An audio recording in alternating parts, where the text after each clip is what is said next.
nezavisna biljka i tako dalje, ali niko nije našao neku baš kvalitetnu primjenu.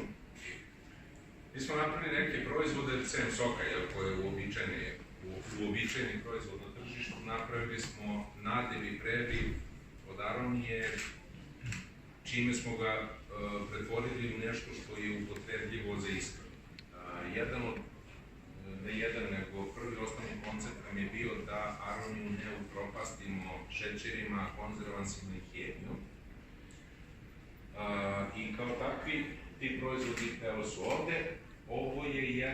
Ovo su primjeri, konkretne primjene onoga što mi proizvodimo.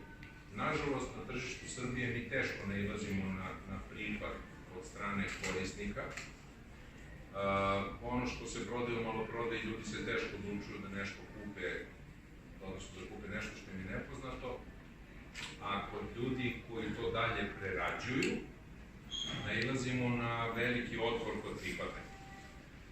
Hotel Falkensteiner je jedan od onih, da kažemo, malobrojnih koji je prihvatio naše proizvode, kojima se kvalitet dopao, koji su našli konkretnu primjenu i zahvaljujući njihovom angažovanju, evo nas zajednički ovdje na konkretnu proizvodu.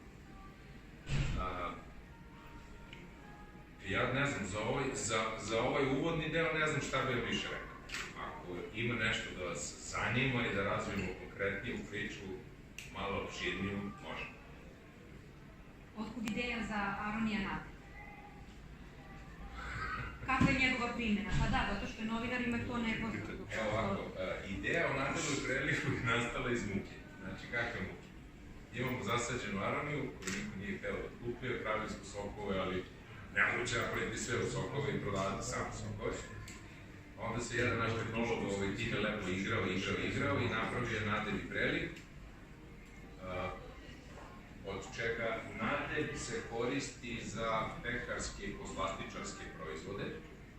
Ono što je pekarima mnogo značajno, on je termostabilan, znači može da se peče.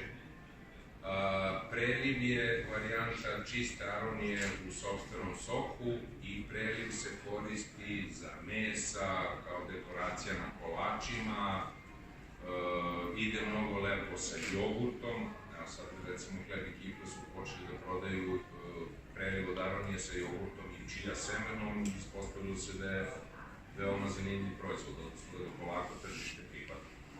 Nadev se koristi beleze u štrudlama. Koliki je procenat aronije u nadevu?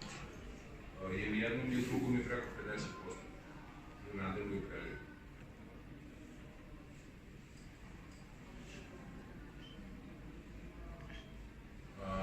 Dakle, cela priča počela, mi imamo zasađenu svoju plantažu. Da, to sam kao da vas pitam, na koliko imate? Na 5 hektara. Gdje se nalazi? U Deču. Deču. To je između Šimanovaca i Odetske Bare. Do sad smo mi imali već, dve ekipe su snimali emisiju. Prvi je dolazio Uroš Davidović iz one bolje zemlje, pošto kad se jednom momentu pričalo nešto o aroniji, Slovenija, neka Slovenka ima, ne znam, organsku proizvodnju, onda smo istupili s njim u kontakt i rekli, ja vam poruku ljudi što pišete Slovencima kada vam pored Beograda imate to, otkud pored Beograda, pored slučajno. I onda je došao čovjek i snimio prvu emisiju, odnosno nam je to bila prva emisija, snimio aroniju i tad smo od njega čuli, ovdje informisan, da smo u stvari najveća plantaža po organskom proizvodnju u Srbiji. Mislim, započetnim postupkom sertifikacije organske proizvodnje. I onda smo se sa te plantaže, u stvari sa naše plantaže, počeli da prerađujemo proizvod. Plantaža je ostao organizovana kao poljoprivredno gazdinstvo, naravno. A firma radi preradu aronije. I da sada proizvodimo 3 proizvoda, to su sok, nadev i preliv. U planu su neki proizvode, ali za sada eksperimentišemo. Kakva vam je konkurencija na tržištu? Pa u soku je prilična konkurencija, zato što sad sok ceni kostim. Sokova ima na tržištu, a nadeva i preliva za sad nema. Znači, za sada praktično nemamo konkurenciju. Ne znam kada ćemo dobiti prvo. Po čemu se vaša aronija razlikuje od drugih? interesantna stvar, to ni mi sami nismo znali u početku. Naš plod ima strahovito puno suve aktivne materije.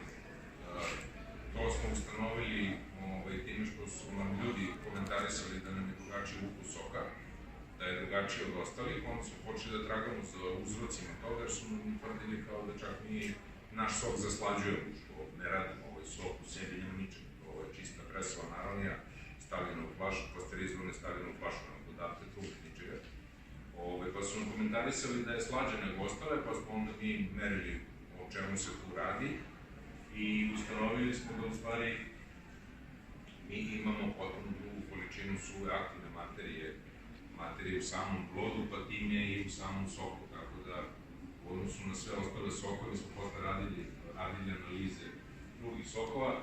Naš sok je deklarisan kao minimum 22% suve aktivne materije, njega čak ima i više, pošto radimo analize po šaržama, imali smo i 23,50. Prva sledeća na koju smo ne išli, imala 17%.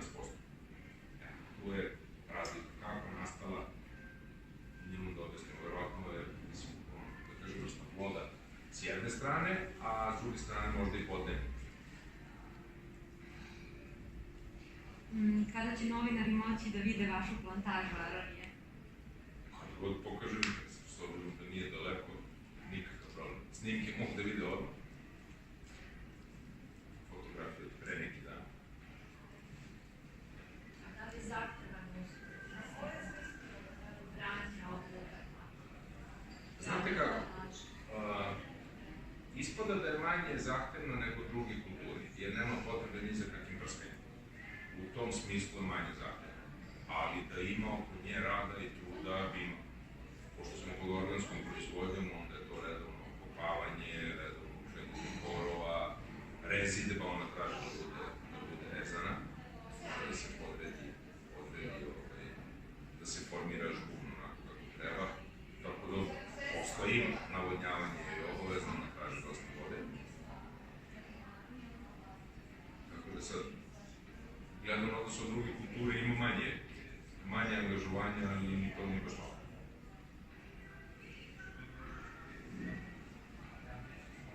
Ima neko što ne pita? Ko je od vas probao kupus aron? Ali ne ono žive, nego ko je naš? Jasno. Gde? Pa na sajmovima, ja sam nekad organizovala sajmove, pa donosili su ovo dečko ima u Ražnju, kod Aleksnice, dole ima plantažu u Ražnju i kod Aleksnice, on proizvodi sok od aronije, čajeve. A to ste probali sirovu biljku, tako? Da. Sirov podjel. Da. Prilično neprijatno.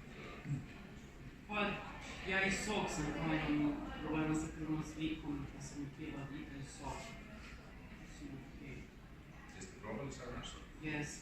I? Jel se oseti razlika? Da. To je to što ne znamo. Osjeti se da u toj slatkoći nekako manje je da ukus. Ukus je drugačiji. Tako nam ljudi definišu, osjeti se punoća ukusa, osjeti se jačina, osjeti se... Da, osjeti se jačina. To jesu uglavnom komentari ljudi koji imaju iskustvo.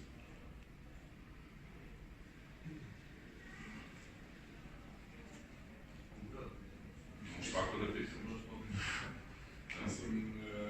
Da li neki vid saradnje, na primjer, sa industrijama koje prave alkohol u vidu vina, piva, ima neke saradnje sa aronijom i da li to moguće? Ovako, koliko znam, vinari su nekada koristili aroniju, ne znam da to i sada rade, vinari koriste aroniju za povećanje kvaliteta vina. Pošto aronija u sebi ima tanina mnogo više nego grožđa.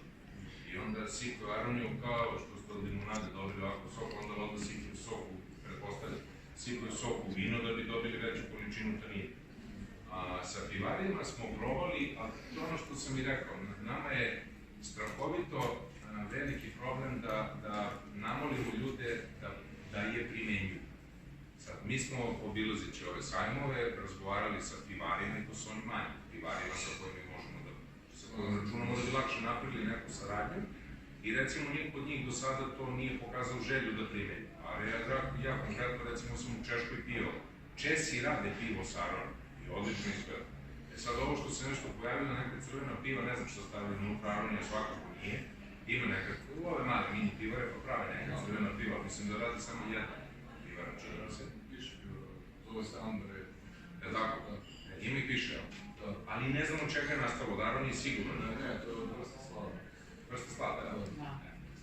Tako da pokušali smo recimo varijantu to, da ih ubedimo da počnu da rade i to, do sada nismo ništa nekakav odziv od njih. To je što mislim da je to zanimljiva ideja. Pa mi smo prezentovali... Postoji pivo sa sebom, tako da ne i sami. U svakom slučaju, aronija pitke od svega. Mislim,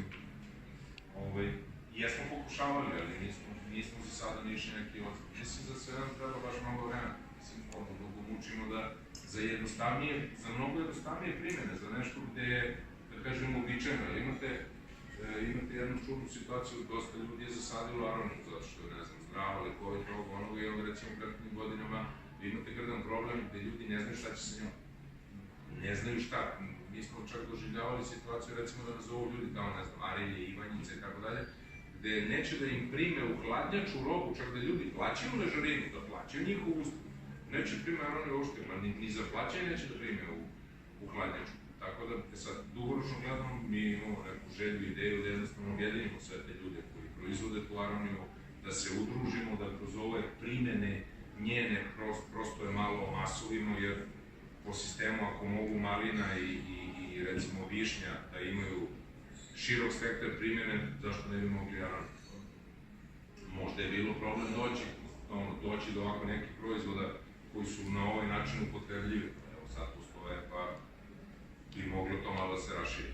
Mislim, mi polako širimo taj krug, ali to ide sporije nego što bi moglo, nego što bi mi želeli. Pojavljaju se oni u kolačima, u štrudlama, u raznoraznim kombinacijama, manje ga primenjuju u slanom programu, a u slatkom